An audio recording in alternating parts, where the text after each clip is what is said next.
Elles viennent de sortir de terre. 10 caméras de ce type scrutent désormais tous les jours, 20 heures sur 24, la ville de Cormeilles-en-Parisis.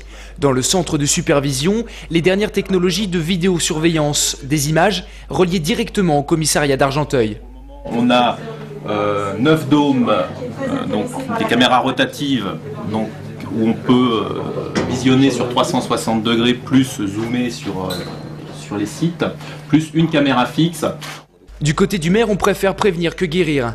140 000 € à la charge de la commune, pas si cher grâce à un bon coup de pouce de l'État qui finance aux 2 tiers. Le maire du coup ne compte pas s'arrêter là. Pour ceux qui pensent qu'on en fait trop en termes de sécurité à Cormeilles, rassurez-vous, on va continuer. Je vous remercie. À terme, une vingtaine de caméras au total seront installées sur la ville. Si la délinquance est stable cette année, c'est sa progression entre 2005 et 2007 qui a fait opter la mairie pour la vidéosurveillance. Il faudrait arrêter les clichés de Cormeilles, ville tranquille. On a une délinquance, on va dire, classique sur une ville. On a eu 5 braquages dans un an, on a des cambriolages un peu partout sur la ville. Je veux dire, Cormeilles n'est pas épargné par la délinquance dans le Val d'Oise, même si c'est stable.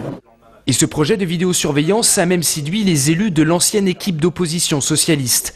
Aujourd'hui, la nouvelle opposition est partagée quant à l'efficacité, mais a tout de même voté les budgets. Les temps ont changé, on n'est pas vraiment favorable à la vidéoprotection, mais c'est un mal pour un bien, puisque actuellement, vous savez que les forces de police nationale sont en forte diminution et qu'il faut bien pallier à ce manque. À Bezons, ville limitrophe, Dominique Lespard, maire communiste, n'a pas fait le choix des caméras. Pas besoin, ici la délinquance a baissé de 14% en 3 ans, sans vidéo ni même police municipale. Toutefois, le maire ne s'oppose pas fermement à l'idée, elle pourrait être utile pour des circonstances particulières.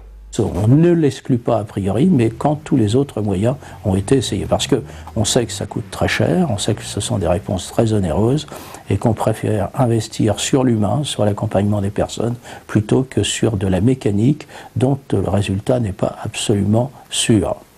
Si la gauche a longtemps été hostile aux caméras, des communes socialistes comme Sarcelles ou Cergy devraient bientôt s'équiper.